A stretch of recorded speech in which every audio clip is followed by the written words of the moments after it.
YouTube, it's your boy Sean Matrai back with a new video on leak skills for Duel Links. Now, some of these skills I've been reading through seem absolutely insane. Again, these are leaks. None of this is 100% confirmed, but I'm going to tell you something. If we get any of these skills are very powerful in my opinion. Some of them are very, very intriguing for Yu-Gi-Oh! Duel Links, and we're gonna go over them, and I'm gonna discuss what you can do with them. All right, so these are some of the Time Lord skills that are revealed for Zone. We're gonna go over them. Some of the skills do get a little bit weird, but this one I think is very strong. First of all, well, the second one I think is strong. The first one is interesting. Emptiness transforms into the infinite. At the beginning of the Lord, add Cephalon, the Time Lord, to your deck. Now, if you don't know what this card does, it's a 4,000 meter that can be special summoned by having 10 or more monsters in your grave. Once per turn, you can special summon a level 8 or higher fairy from your grave. Also, its effects are negated and its attack becomes 4,000.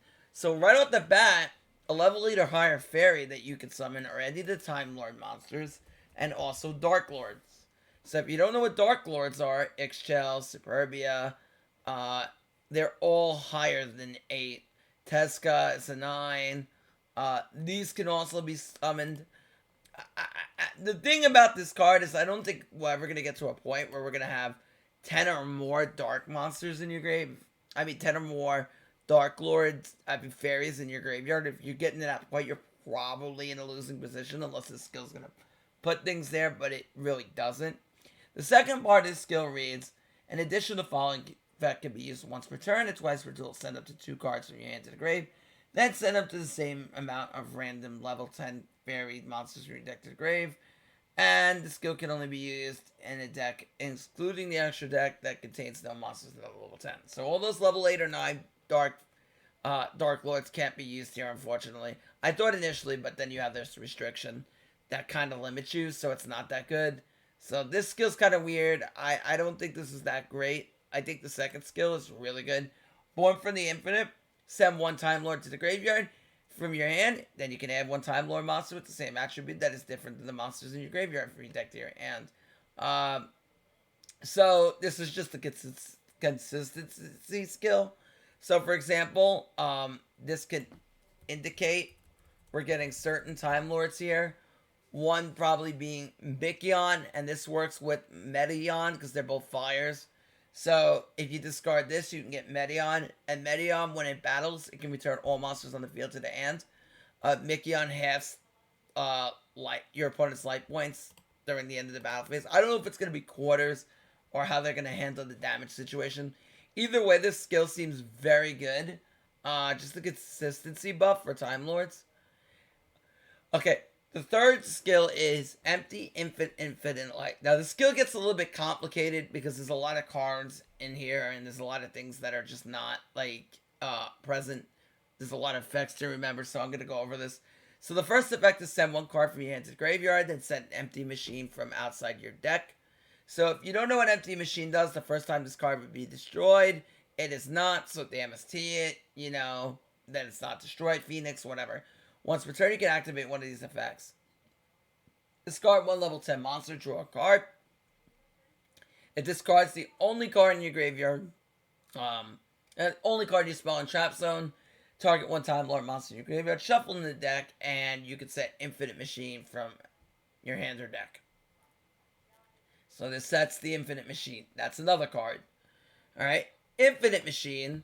Activate this by sending an empty machine from your spell and trap zone to the graveyard, or if you resolve Empty Machine's effect by, sending a Time Lord, you get to set it, and then you can activate this. So, in order to activate this, you activate it by sending an Empty Machine from your spell and trap zone to the grave. Once per turn, this card cannot be destroyed. So, MST Phoenix again.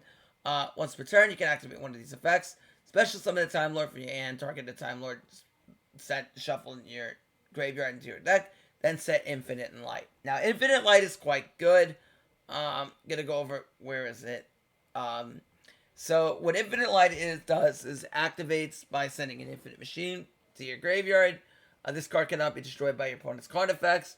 Neither player can target Time Lords with card effects, so no Book, no Crackdown, no Fiendish Chain, none of that. Or return Time Lords from the field to the deck. So, normally Time Lords have the condition that during the standby phase, your standby phase, they go back in the deck. So if you don't know what they do, it's kind of like a stall deck. So they wouldn't go back, which is very useful for the whole strategy. Once per turn, if you control no monsters, you can special summon up to one Time Lord each from your hand, deck, or graveyard with different names, ignoring the summoning conditions. So that could be a really good effect for recursion, but I still think the skill's a bit slow. I think the second skill is quite good. I think, like, over the process of, getting infinite light out, it might take too long. But we'll see if there's any combos you can do with it, and we can advance that going forward. But there might be ways that we can get, like, infinite light out a little bit easier, and that will be good. Now, the other card mentioned, we went over Cephalon, is Time Maiden. Now, Time Maiden is really powerful, because if you control no monsters, you can special summon this card from your hand. It can be treated as 2 tributes for a Time Lord. You can tribute this card, add 1 Time Lord monster with 0 attack from your deck to your hand. So that searches essentially right off the bat. But that's not all. You can banish this card from your graveyard, special summon 1 Time Lord with 0 attack from your deck. Except for the main ones that you want to summon have 0 attack. Ignoring its summoning conditions, like a special summon other monsters during the turn, you activate this effect. So if you activate your Time Maiden, attempt to search, they Requiem negate, you can activate that, banish your Maiden, and then add a Time Lord for your deck to your hand. So that's very, very good. So they negate Requiem, then you activate this in your grave, you can do it the same turn, add a Time Lord, and play through Requiem negate. So that's automatically really good against something like Phantom Knight. So that's something you may want to explore into. So this card's amazing. Really good for the Time Lord archetype. Now, the other part of the skill is if can be used during your next turn if Empty Machine, Infinite Machine, and Infinite Light, one of them, is removed from the field by your opponent. Reveal a Cephalon in your hand to your opponent. Send 10 different Time Lords from your outside your deck to your grave. Again, if you get to that point, you probably lost the duel anyway. So that's why I don't really feel like this skill is that great. If we're getting Time Maiden as a level up or a box card, this is going to be fantastic for Time Lords to make it a lot more consistent as well.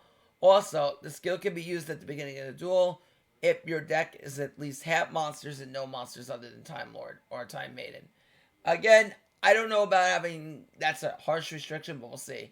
And at least 1 Infinite Machine and Infinite Light. So you also have to play those as well. So I don't know about the skill, but the second skill for consistency seems really good. Silent Time Lord. Now this skill's a little bit nuts.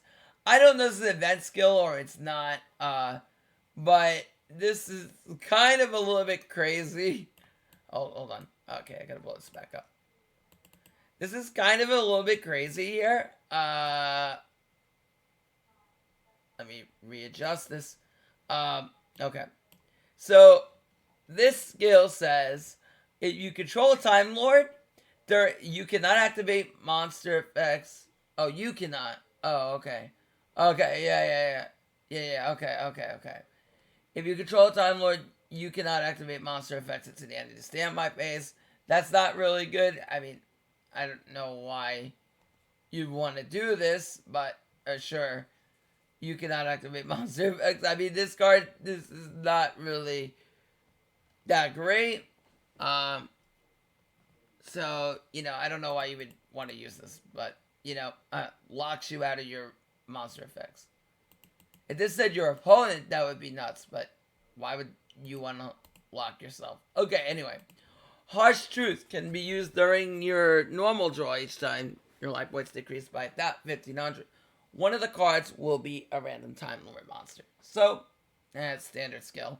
Infinite Power. The Time Lords play 1 Time Lord from your hand in face-up attack position. Not bad. Can be used once per turn if you control, but then you have to control Infinite Light. So that's, you could use it once per turn if you control Infinite Light. So you can use the skill, but then you can use it every turn if you control Infinite Light. Okay. Time Lord booster. Select 1 Time Lord you control. Increase its attack by the level by 200 to the end of the turn. During your opponent takes no battle damage. I don't think it's that great. Skill can be used once per turn and twice per duel. No hope in the future, only despair. Now, this is an interesting skill. Once per turn, one of the following effects can be used. This skill can be only used once per turn, twice per duel. And if you do, you cannot... if you return cards in the graveyard with the skill, you cannot use the skill for the rest of the duel. Shuffle your opponent's deck. Okay. If you have Lazion the Time Lord in your hand, you can reveal it, then return 3 random cards and you put it to the deck. That's interesting, but I don't think it's that good, even for the returning effect. Now, these are the skills coming up that I think are the most nuts, and, oh, sorry about that, are the most nuts, and I think there's a few of them that could change the meta. Specifically the RDA skill. This skill is crazy. I'm going to go over what the RDA skill does and why I think it may make RDA top tier again. The starter skill is a bit weird, and the Pendulum skill is very interesting with a deck like Abyss After or Metaphors, and I'll go over it in a second. I think will give them a significant boost. Alright, a bond illuminates the future. Each of the following effects can be used once per duel. You can change the battle position of set monsters. That's immediately crazy. Now, if that immediately allows you to instantly not even care about book. So this skill, I don't think like the changing the battle positions included. It's only like the second effects. I don't think that's actually included. If it is, let me know. Or if you think it is, let me know. But if it's not included, that's completely nuts if you consistently change the battle position of set monsters. So immediately, that gives you the ability to play around Book of them just by using the skill itself. That's crazy. But send 1 synchro monster or level 2 win with $1,000 to attack. Then add a synchro monster for your deck to your hand. So that's automatically good. It's a consistency skill. Add that junk synchron. Then set a synchro chase from outside the deck. Okay, so that immediately allows us to dump a level 2. And then we can add junk synchron, have the target in the grave, and go off from there. Next, send this other skill. So these each can only be used once per duel. Send all monsters you control to the graveyard. If the total attack of monsters sent to the graveyard is 2,500 or more, set 2 random Signer Dragons for different names out of the 4 from outside your deck. So, if you don't know what Signer Dragons are, and this is a little bit awkward for you, they are Power Tool Dragon, Black Rose Dragon, Black Wing Dragon, Ancient Fairy Dragon, Stardust, and RDA. Those are your Signer Dragons. And it sets 2 random ones, which is a bit awkward. In the anime, he uses all the Signer Dragons to synchro summon in the Quasar, which is the reason why I think they're doing this, but that's a little bit awkward. Also, the one thing I also want to bring up as well is after you add the Synchron, you set Synchro Chase from outside the deck. So if you don't know what Synchro Chase does, your opponent can activate cards or effects in response to effect activations of your Synchro monsters with Warrior, Synchron, or Stardust in their name. So if they activate Foreign Real Synchron, they cannot chain anything to it. If you synchro summon a Warrior, Synchron, or Stardust monster, you can target one monster in your graveyard, use the material, special summon defense. So this card essentially becomes the junk converter that you're missing, and you can only use the effect of Synchro Chase once per turn. So this essentially becomes junk converter, where the other skill where the other skill had. This one has now. But this allows you to send all monsters you control, and then if the original attack is 2,500 or more, you set 2 random Signer Dragons from outside your deck. So like if you have like a junk Warrior and a junk Synchron, you send those, and then you get to set 2 random Signer Dragons with different names out of the 4 from outside your deck. And it's random, so that's a little bit weird too. Alright. Next, can be used turn 3 or onward. Return 1 Stardust Dragon from your field graveyard to your extra deck.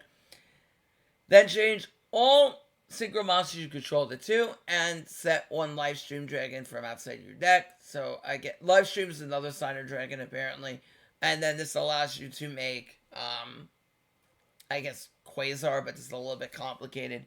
The skill can only be used if you begin a duel that becomes 10 or level 10 or a higher light monster, which is Stardust. Which is Quasar, and no other monsters but synchro monsters, and a deck that at least contains 7 level 2 or lower warrior machines. So that's a really interesting skill. That means turn 3 you bring out Quasar, but I don't know if this skill is good enough. The fact that you play around Book of Moon is ridiculous, but I don't know if that's infinite times per duel. I think it is, but reading the skill, we'll have to see. That's kind of crazy. But this skill seems a little bit off, a little bit crazy. Now, I want to go over Quasar for people who do not know what this does. So, Quasar Dragon takes a Tuna Synchro plus 2 or more non-Tuna Synchros. So you need 2 non-Tuna Synchros plus a Synchro. So you got a Tuna Synchro, so it has to be like a Formula Synchron plus 2 non-Tuna Synchros. Must be Synchro Summoned, it cannot be Special Summoned either ways. This card's maximum number of attacks in the battle phase equals to the amount of non-tuners used to Synchro material. Once per turn during either player's turn, when an effect is activated, you negate the activation. So it's an Omni-Negate. Quite scary in Duel Links. And destroy it. When this card leaves the field, you Special Summon a Shooting Star Dragon from outside your deck. So an instant Omni-Negate, which is absolutely nuts.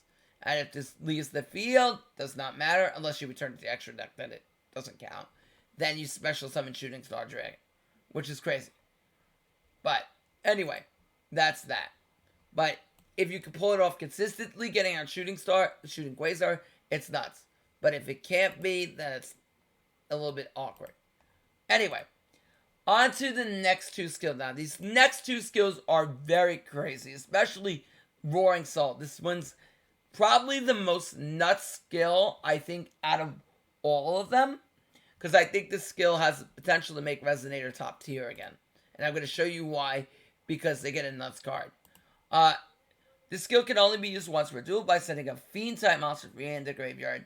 So any Fiend-type monster from your hand to the graveyard, you get to activate the skill. Send 1 Resonator or Dark level 4 from your deck to the grave. So immediately, you think of Photon. Immediately, right? Because that instantly just dumps any level 4 Dark Fiend or Resonator to the graveyard. So, you think of the second Photon skill, right? Where you just discard to dump Galaxy Eyes. That's what this is going to do. But what makes this crazy is you got to think about this. You can dump Wild Wind right from the deck to get a follow-up. So, there's your follow-up, right? You dump Wild Wind, you get your follow-up. But this is not what makes the skill question going to go, okay, big deal, Resonator ain't doing anything now anyway. This is not what makes it crazy, okay? Then you add 1 level 4 Fire Fiend type. So you dump a Resonator, you search a Resonator, and you mill. So let me get this straight, alright? Let me organize this out. And this is why I think this skill is absolutely bonkers. Alright? So, let's say you dump Crimson Resonator, right? You dump a Fiend. It doesn't even have to be Crimson Resonator. You could open up Wildwood and just dump that. Okay? And dump 2 Wild Ones to the grave. Or dump a Resonator. Whatever you want to do. Right? Let's just say you send Crimson Resonator, right? And you dump Wildwood. Then you add a level 4 Fire Fiend. So you can just say, what am I adding with this? What would I add? Well, I'm going to search Red Sprinter. So, what this card does is, unfortunately this is a box card, sorry. When this card is normal special summon while you control no other monsters, you special summon a level 4, level 3, or 4 Fiend type tuner from your graveyard. So you can summon out Crimson Resonator. So this instantly searches it.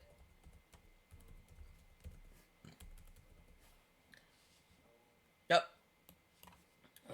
Okay. Right? So, when you summon it, you then have the ability to go right into your Red Rising Dragon. Just like normal, right? So we talk about Red Rising if DLM wants to behave. Oh, I spelled it wrong, that's why. Give me 1 second. So you go right into Red Rising Dragon because you have a Fiend Tuner. But it gets better. So you do your standard Resonator combo. But this gets better. Already established follow-up, and you already go into your normal combo. But this is where the skill gets nuts, children. If you control one Red Dragon Archfiend, return one Fiend-type monster in your field and one in your hand to your deck, then set one Red Rain from your deck to your field to your deck. Red Rain is absolutely crazy. Now, you do have to meet conditions to do this. Granted, you have to return a Fiend. It does get high maintenance, but the effect is worth it. I'm going to tell you exactly what Red Rain does to make this very, very, very crazy. Okay? So, if you don't know what this does, just show this off. Red Rain, if you control a level 8 or higher Synchro monster, banish all monsters on the field, except the monsters with the highest level. That is insane. So that means, if you go turn 1, they go, summon Cloak, summon Boots, banish the field. Goodbye. Goodbye, Cloak, Boots. Right? And Lance isn't going to help, because if you Lance one of their monsters, then you banish the other one. So they have to have the Stained Greaves in hand now to extend through this. This banishes, except the monster with the highest level. Also, the remaining face-up monsters on the field are unaffected by card effects. So, immediately that turn, your RDA that you have on the field, or it doesn't even have to be RDA. If you can extend past RDA, you can even make another monster on top of it. That is now unaffected by card effects until the end of the turn. So until the end of the turn, your opponent cannot out that with card effects. That is insane. The card that this reminds me of the most is Marincess Wave. And it is in Master Duel. And it is... Marincess is a viable deck in Master Duel. It's viable. Is it top tier? No, it's not. It's not. Except Wave negates the effect that it negates your opponent's effects, and it makes everything you have unaffected. This just banishes everything and then makes you unaffected. So this card might be even more powerful. Now, granted, you do have to return another monster for your hand. So you essentially have to return 2 Fiends. But you are adding 1 off the skill. Now remember, like the Photon skill, you don't plus. So after you discard a Photon and send, you don't get the plus and add a card to your hand. So that's essentially going to even itself out with the minus that you do with discarding a card in order to get this thing going. But that is nuts. That is completely a nuts trap. So, I'm going to have a sample. I'm going to go for combos on my stream, which will be later today on twitch.tv. Sean Matrai. If you don't follow there, please do. This card is crazy. So yeah, I think that the cost even to play this, and I know you got to return 1 to the field, but that's not really a big deal at all, because you're going to get so much plus off the Crimson Resonator anyway. Remember, you summon 2 out of the deck. You have an EMZ now. And this card's going to be very difficult. People might want to go back to MST, just to MST this thing, because this card's going to be very, very strong in terms of what it's able to do. So, Book of Moon, MST are going to be the way to counter this, because they're going to want to book you before you can resolve this thing. So, Lance may not be the counter with this card being in the meta. But this card is nuts. It just allows you to banish everything on the field. That's really good. Oh my goodness. Okay. It gets better. We're not done. If a Dark Synchro monster is Synchro summoned while this card is in your graveyard, you can add this to your hand. You can only use this effect of Red Rain once per turn. So, on the follow-up, if they have any kind of follow-up, you go next, right? You have your Whirlwind in the graveyard. You banish Whirlwind, you make another Dark Synchro. Does not have to be RDA. This does not have to be RDA. You make a Dark Synchro, then you can add this thing to your hand. That is nuts! So you now have this. This is now the most broken trap we have in Duel Links. Because now you have banish the field. That is insane. Holy mother. And then RDA is unaffected or whatever level 10 you have in the field. So, yes, the cost of playing this is immense. It's not immense. You have to return one fiend on your field and one in your hand. So, basically, kind of it kind of makes up for the plus that you would have added.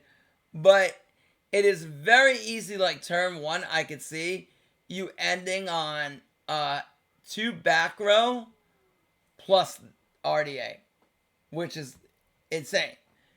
And with a trap this powerful, you're probably just going to run cards like Forbidden Lance, to be honest with you. You're probably going to run like Lances and then run things like, I can already see how the deck's coming together. I can see how this deck's coming together already. And other things that might facilitate in making sure that you go through on the turn 2, because the turn 1 is already so powerful. You just want to protect your RDA from getting booked. And then when they go to make their play, then then they summon their 2 monsters and you just bash the field. And then you already have your follow-up ready to go. So I can already see how this deck's going to go off. And you just have to finalize the extra deck going second. But this skill is very good. Holy. Like, it already gives you the plus off like you would get for the normal Resonator skill. But it's like buffing the normal Resonator skill. Very, very good. This is a great buff for Resonators. And there is no restriction. I mean, there is a restriction. You can't special summon except for Synchro Monsters, Tuner Monsters, special summoning from the hand. Which is completely fine. Because that's all you really need to do if you're going to get this thing on the field. But, yeah. You can only use... And it has one more skill, but I don't think it's relevant. During this turn, defense position Resonators can't be destroyed by card effects. You're playing this for the first skill, which is nuts. That trap. Okay. Anyway, United Pendulums. This skill is very, very powerful. Because... I'm going to go over it. It's going to get a little complicated at first, but I'm going to show you why. Oh, I did it again. I keep doing this myself. This is very, very good skill. At the beginning of the duel, add pendulum zones to your field. The following effect can only be used once per duel. Select one pendulum monster you control, place it in your pendulum zone. Then, select one pendulum monster in your deck with the same original type as that monster but with a different name, and place it in your pendulum zone. Then negate both card effects at the end of the turn. That is insane. And I'm going to tell you why. There are 2 decks that can abuse this. One that I'm kind of like sort of sold on, and then one I'm definitely sold on. Let's look at Abyss Actors. Right? Now, they're negated in the pendulum zone. Right? Right? Well, unless it just like, okay. Well, I guess it negates both card effects. I guess, actually, if it negates both card effects and you're not able to search Wild Hope off of Wild Hope, it's not crazy. But okay, so I guess it negates both card effects. So, I guess if you can't search off Wild Hope, it's not that crazy. But it does give you instant scales. So, if you brick on Abyss Actors and you just have like a bunch of 4s, it might give you an easier way to get to Dweller, which could be really good. Again, I think the Resonator skill is kind of the nutty one. I still think this is quite decent. This allows you to essentially, how should I put it? If it negates, it negates both card effects. I think that if it's gonna negate your ability to search off Wild Hope, it's not that good. Yeah. So that would be restrictive to Abyss Actors, and then you can't scale it to 9. So it wouldn't be as good. If you could still search off Wild Hope, it's very good because they're both Dark Fiends. But if it does work that way, then it's not going to be that good in Abyss Actor. But this thing seems very good in something like Metal Foes. So even though it will negate your scales, you may pop and get fusion ahead of time, is what I'm thinking. You might do all those plays ahead of time, and it makes your normal summon a little bit more valuable. Again, another thing too, which is I think that you could, another play you could do too is you could normal summon like Rescue Rabbit and Metalfoes, summon out 2, then activate the skill, and then you place the 2 Pendulums there, and then after that, special summon a bunch of other monsters. So that may be something you can do, and that plus is in the Pendulum Zone. But again, I don't know. I think the skill's a little bit mystifying. I think this could be crazy in the right deck. Maybe even Odd Eyes can be used this as well. Maybe this is an Odd Eyes build, because they may not care about the effects of the Pendulum Zone as much. So, like, if you summon Joker, you can Joker search, scale Joker, then scale, like, a Magician, and then do things after that. So, kind of, like, be able to get plus and still make other plays. So, I think this is really interesting, you know, as far as what the deck can do. And it can only be applied if half the cards in your deck are Pendulums with the same type. Now, again, with the same type being a thing. Again, Odd Eyes are not all the same type. So that's another problem. But I think this is an interesting skill. I think the Resonator skill, in my opinion, is the most nutty one out of all of them, if I had to say. Because the trap is crazy. United Pendulums, after thinking about it, it's not that great because you have to, if it negates Wild Hope, it's not great. It doesn't negate them in the Pendulum Zone, maybe it's mistranslated. But if it negates them only in the Pendulum Zone, then it's absolutely crazy in Abyss Actor. But, you know, that's that. Okay, that's my skills review. I think Resonator has a chance to maybe get back to top tier. Metalfoes, that skill is very interesting for it. We have to see if there's a way that can be used. Getting the +1. The thing that sucks is it negates their effects, which is kind of like, we'll have to see. But, you know, until next time, your boy Sean Matrai signing out. I'm going to be finishing Vendread tonight, so if you want to be a part of that, make sure you follow me on twitch.tv/Sean Matrai. I'll teach you the deck. I'm going to cog with it. Until next time, Sean Matrai signing out.